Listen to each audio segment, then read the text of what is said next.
Hey fellow writers, this is Rich Blazevich from Self-Publishing Fastlane, and in this video, I'm going to talk about how do you write an outline for your book. And I know you might be thinking, I don't want to write an outline. I'm a writer. I just want to write. I'm going to show you how writing an outline can make a big improvement in the quality and the speed of your book. Now, if you want to see more videos like this, make sure you hit that subscribe button. Specifically, what we're going to cover in this video is how an outline can help you write your book. And then I'm going to show you something that's called the BOS approach to writing an outline. And if you've read any of my books and you've seen my other videos, you might know I love acronyms. BOS is an acronym, and I'll show you in just a minute what the BOS stands for. But first, let me show you 3 really good reasons for writing an outline. First of all, writing an outline can really speed up the process of writing your book. And as an example, for my first book, I didn't use an outline. It took me over a year to write it. And what happened was I would start writing and eventually I would lose direction, or I wouldn't know what to write next, or I just would go down a dead end and I'd go so far on the book and I'd realize, this really isn't going anywhere. So what I learned to do on my second book was write an outline ahead of time, organize my thinking, and then when I wrote my second book, it went much faster. Just to give you the exact numbers, it took me over a year to write my first book. And I've written 5 books since then. Every one of those 5 books has taken me less than 4 months to write, in large part because I've learned how to use an outline to make sure I always know what to write next. And that way I don't run out of steam as I'm writing. The second reason for using an outline is it results in a much clearer, more organized book. If you just start writing, chances are your book is going to be disorganized. Your plot may not follow a logical flow. The sequence of events that you have may not make sense. If you do an outline, then you can organize the book path and the reader will be able to follow along with you because you've thought through what scenes should go in which order. And then finally, the third reason for writing an outline is it can reduce your costs when you go into the editing phase. The most expensive type of editor is typically a developmental editor. And what a developmental editor does is they go through your book and they try and make sure that your book is well organized and that the reader can follow the flow. Well, if you do an outline before you start writing, you're taking care of that. You make sure your book makes sense and the order of things is logical and clear. You're not leaving anything out. You're not including any unnecessary information. So by doing that outline, you can speed right through the developmental editing. It'll actually make your other forms of editing go more smoothly as well, because a well-organized book is a lot easier to edit. So let me jump into the BOS approach. The BOS approach simply stands for brainstorm, organize, and then star stories. And it's a 3-step process for writing an outline that can be really impactful for helping you write your book. First of all is brainstorm. And what I mean by brainstorm is your brain probably has a lot of ideas on what it wants to include in your book. So if you can take the time to get those ideas out and organized, then that will help you write your book. I have a template that I like to use for this process, and I'll go ahead and put the link to that template so you can download it off my website. The link will be in the description below. And the template looks like this. It starts out with a header, which is, it is a book outline. What's the type of book you're writing? What is your name? And then it includes what's the topic of your book? What genre is it? Who's your target reader? What benefit will they get from reading your book? And then what's a working title if you have a title in mind? So let's go ahead and fill this out together and I'll show you how it works.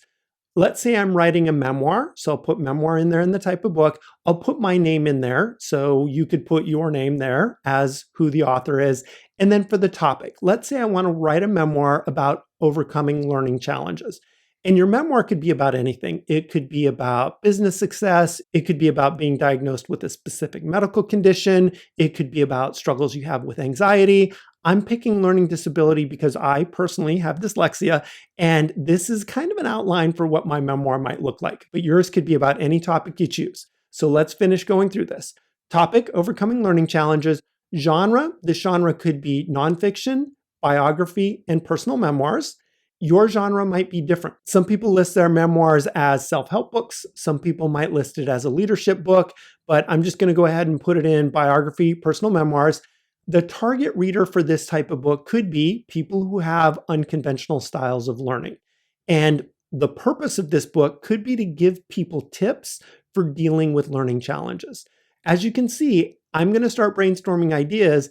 that would deliver on this target audience and the benefits they might want. And then let's go ahead and throw out a working title. I kind of like the title, Succeeding Outside the Box. And that could be something that appeals to people who have learning challenges. Now that I have a really good idea of the topic of my book and who my book is for and what benefit they'll get from it, let's start the brainstorming process.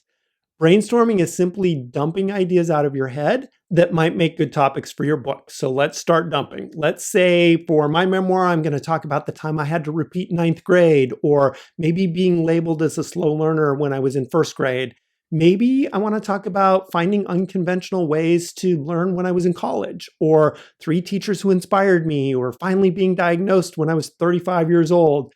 Maybe I want to talk about picking a college major and how I changed my majors 3 times and finally getting a job and starting to build a successful business. Just dump those ideas down. And oh yeah, I forgot that idea of the funny story about how I met my wife. Just keep dumping ideas out until you feel like you've exhausted the list of stories that you might want to write about.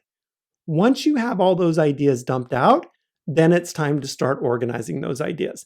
And my recommendation for organizing, especially for a memoir, is start by organizing them chronologically. So start with when you were a child, if that's where you start your memoir, and organize the stories in sequential order based on when they happened.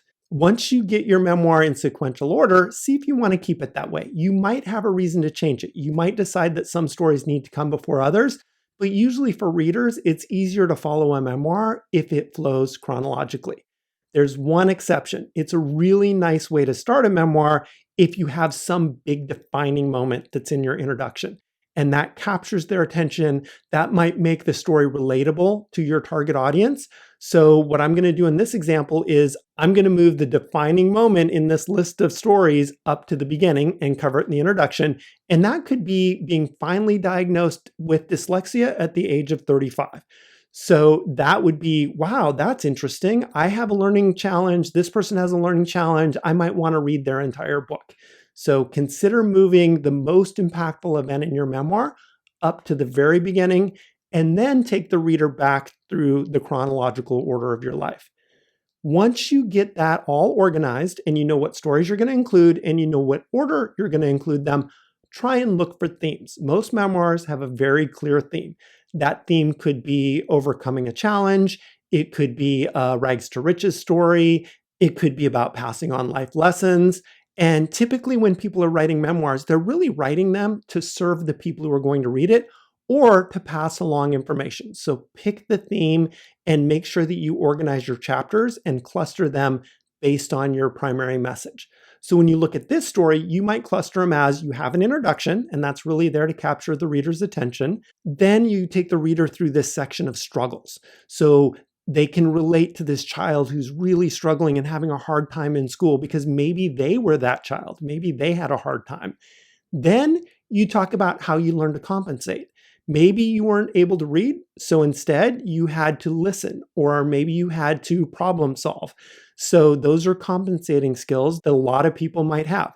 If you're writing about a medical diagnosis, maybe this is when you had challenges. You were diagnosed and you were struggling through it. And then the final section of this book could be the success, or it could be the overcoming adversity, or it could be coming to terms with a challenge.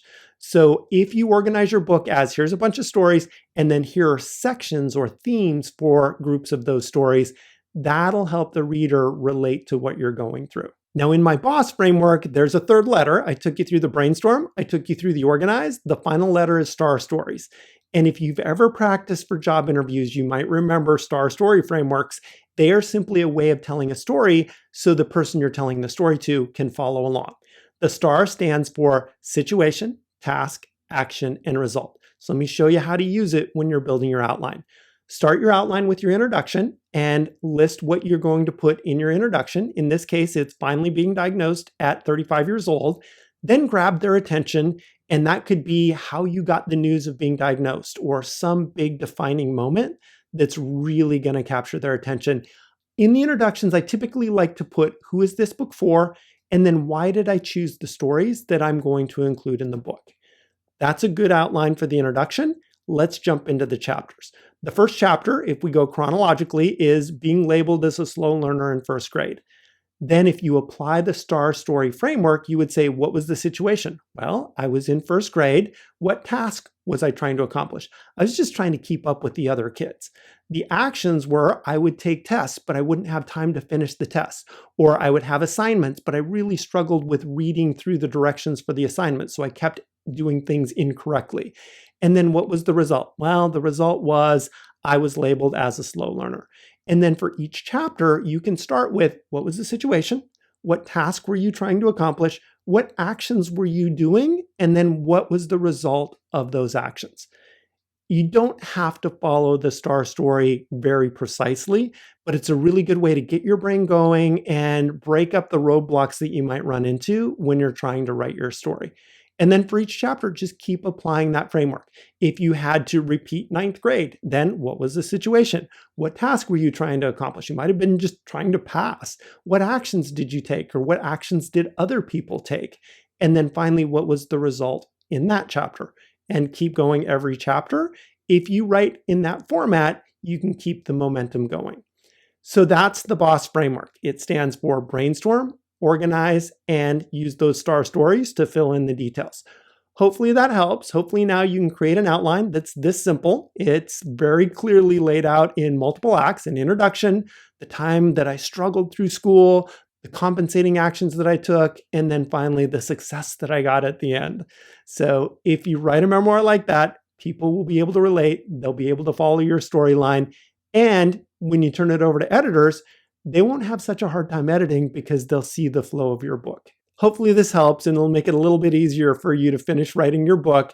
If you want more information about how to write books, you can go to my website. It is selfpublishingfastlane.com, and you can download a free checklist. That checklist includes everything you need to know to figure out how to write, refine, and publish your book. And remember, if you want to see more videos like this, just hit that subscribe button, and good luck. I hope this outlining video helps you, and I hope you're able to write your book, get it published, and have other people read the story you have to tell.